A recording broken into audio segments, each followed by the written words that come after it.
Здравейте, приятели! Днес ще ви представим един откъс от книгата на Мил Мечо Пух. Той е от първа глава. Едно време, отдавна, много отдавна, чак около миналия петък, Мечето Пух живееше само в една гора под името Сандърс. Какво значи да живееш под име? Пита Кристофър Робин. Това значи, че името е написано с златни букви над вратата и ти живееш под него. Пух не е много сигурен за това, каза Кристофър Робин. Но сега вече съм, обади се един ръмжащ глас. Тогава продължавам, казах аз.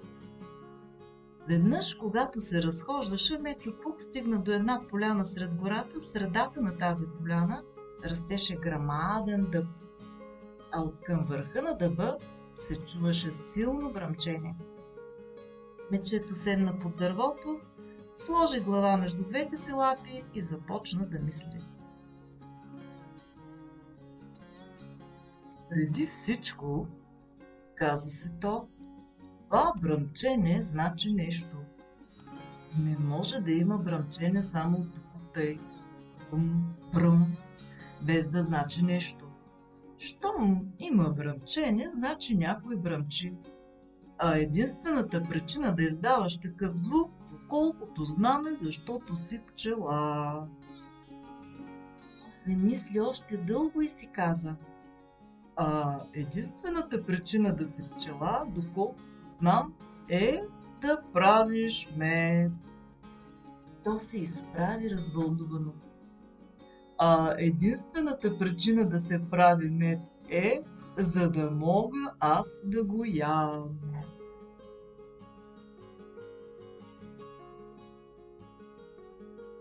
И така мечето започна да се катери по дъба. И се катери, и се катери, и се катери. Както се катереше, то се затънаника една песничка. Ето каква му беше песничката. Ах, не е ли смешно, че обичам мед? Брум, брум, брум. Да се защо. Катери се още по-нагоре, и още по-нагоре, и още малко по-нагоре и се сети за друга песничка. А колко смешно би било, нали? Мечките да бяха вместо те с пчели, кошера се щяха с мед те да напълнят, ако пчели бяха мечките сами. В дънера на ниско да не качвам стълби. То се бе поуморило, затова изпя тази оплакваща се песничка. Ето го, почти стигна. Само да се качи на ето онова клонче. Раз! Помощ! Извика Пух, като се блъсна в един клон 10 стъпки по-долу. Ако само не бях, каза той, като полетя към друг клон 20 стъпки по-надолу. Исках само да... Заоправдава се Пух, като се превъртя през глава и прекърши клонче 30 стъпки по-ниско. Иска. Разбира се, това бе малко така. И пусна той, като бързо се проведе надолу между 6 други клончета. И всичко се получи поради... Реши той, като се сбогува с последния клон, обърна се 2-3 пъти във въздуха и бухна с разперени лапи в средата на една хвойна. Всичко се случи поради обичта ми към меда. О, помощ! Мечето изпълзя из храста, извади бодлите от носа си и започна пак да мисли. Първият човек, за когото се сети, беше Кристофър Робин. За мен ли? Пита развълнуван Кристофър, не смеейки да повярва. За теб. Кристофър Робин не каза нищо, но очите му ставаха все по-големи, а лицето все по-розово. И така, Пух отиде при своя приятел Кристофър Робин, който живееше в другата част на гората, зад една зелена врата. Добро утро, Кристофър Робин, каза Пух. Добро утро, Мечо Пух, каза Ти. Мисля си дали имаш нещо такова като балонче. Балонче? Да, тъкмо си мислех, като идвах насам, дали се намира балонче от Кристофър Робин или не, защото се бях замислил за балон. За какво ти е претрябвал балон? Пита Ти. Пух се огледа наоколо, за да се увери, че никой няма да го чуе, и като се сложи лапата на буцуната, прошепна. Мед! Ама не може да се вземе мед с балон. Мога, каза Пух. Случило се беше така, че предишния ден ти беше поканен и твоя приятел Прашчо и там на всички гости раздадоха балончета. На теб се беше паднало голямо зелено балонче, а понеже един от заевите роднини не дойде, много малък беше още за да ходи на гости и неговото синьо балонче остана, ти занесе от дома си и зеленото и синьото балонче. Кое от двете искаш? Погаза ги Ти на Пух. Той сложи глава между двете си лапи и много внимателно обмисли. Виж как стои работата, когато отиваш с балон за мед. Най-важното е пчелите да не те усетят. Ако си с зелен балон, те ще помислят, че са част от дървото и няма да те забележат, ако си с син. Ще помислят, че си част от небето и пак няма да те забележат. Въпросът е как по-добре да ги заблудиш. Няма ли да те забележат под балона? Попита Ти. Може да те забележат, но може и да не ме забележат. С пчелите никога не се знае какво може да ти се случи. Пух помисли един миг и добави. Ще се постарая да изглеждам като малко черно облаче. Тогава по-добре е да вземеш синия балон, каза Ти. Така и направихте. Двамата излязохте с синия балон, Ти си взе и пушката за всеки случай, както правиш обикновенно. Пух отиде до една много кална лопа, която знаеш от по-рано и се търкаля в нея и се търкаля, докато стана съвсем черен.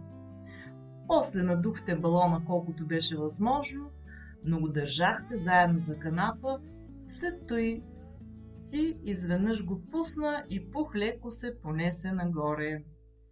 Скоро стигна почти самия връх на дървото, само че 10 стъпки встрани от него. Ура! Извика Ти. Прекрасно е, нали? Гледна Мечо Пух надолу. Как изглежда оттам? Приличаш на мече, което се е хванало за балон, каза Ти. Нима? Пита Пух разтревожен.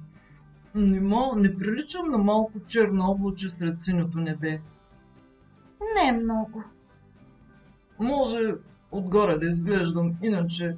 И както ти казах, с пчелите никога нищо не се знае. Нямаше вятър да го духне към дървото и Мечо Пух се остана така. Можеше да вижда меда, можеше да мирише меда, но не можеше да го стигне. След малко пак се обади. Кристофър Робин! Прошепна силно той. Какво? Помисля, че пчелите подозират нещо. Какво мислиш, че... Не знам, но нещо ми подсказва, че стават подозрителни. Може би подозират, че искаш да им вземеш меда. Може би. Пчелите никога не се знае какво може да ти се случи. Настъпи тишина. После Пух пак извика. Кристофър Робин? Да. Имаш ли у вас чадър? Мисля, че имам. Искам да го донесеш тук, да се разхождаш с него по дървото, от време на време да поглеждаш нагоре към мен и да казваш: бре, бре, майче ще вали. Мисля, че ако направим така, по-лесно ще ги измамим. На тебе ти стана смешно и ти си каза: глупаво, мое мече. Но го каза на ум, защото много си го обичаш и отиде за чадъра. Дойде ли най-после? Извика Пух, като ти се върна под дървото. Бях започнал да се тревожа, защото сега съм сигурен, че пчелите ме подозират. Да отворя ли чадъра? Попита ти. Да, но почакай за минутка. Трябва да внимаваме. Важното е да измамим царицата. Можеш ли да я различиш отдолу? Не. Жалко.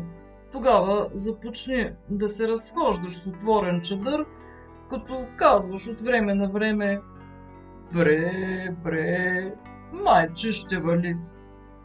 А аз в това време ще изпея една песен на облачето, каквато сигурно облачетата пеят. Започвай. И така, докато ти се разхождаше напред-назад с отворен чадър и се тюхкаше, че май ще вали, Пух пееше тази песничка. Облаче съм малко, леко, плувнало в небето, пея си на глас лека песенчица. Ето. Облаче съм малко, леко, плувнало в небето и съм гордо, че съм малко облаче в небето. Пчелите бръмчаха все по-подозрителни. Някои от тях излязоха от прилупата и започнаха да хвърчат около облачето, докато ти пееше втория куплет. Една дори кацна на носа му за миг и пак отлетя. Кристофър! Ох, Робин! Извика облачето. Да. Както си мислих, дойдох до важно заключение. Това не са истински пчели. А какви са? Тези са фалшиви пчели и мисля, че те не правят истински мед. Дали? Да, и затова мисля вече да слизам. Как ще слезеш? Попита ти. Мечо Пух не бе мислил за това. Ако пуснеше връхта, щеше да падне изведнъж бум на земята, а това никак не му харесваше. Затова мисли дълго и най-после каза: Кристофър, Робин, ти трябва да простреляш балона. Носиш ли си пушката?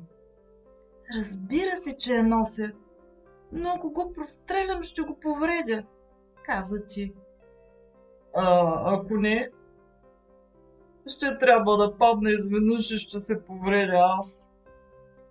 Щом разбра как стои работата, ти много внимателно се прицели и стреля.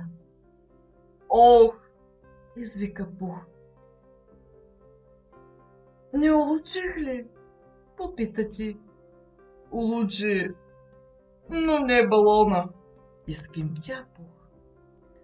Много съжалявам, каза ти и стреля отново. Този път улучи балона. Въздухът бавно излезе и Пух лекичко се спусна на земята. Само че от дългото висене на връвта ръцете му се бяха схванали и цяла седмица стояха протегнати нагоре. А когато някоя муха кацнеше на носа му, трябваше да я духа. Пух! И мисля, но не съм сигурен, че това беше май причината да го наречеш Пух. Слушахте откъс от книгата на Милн Мечо Пух. До нови срещи, мили приятели!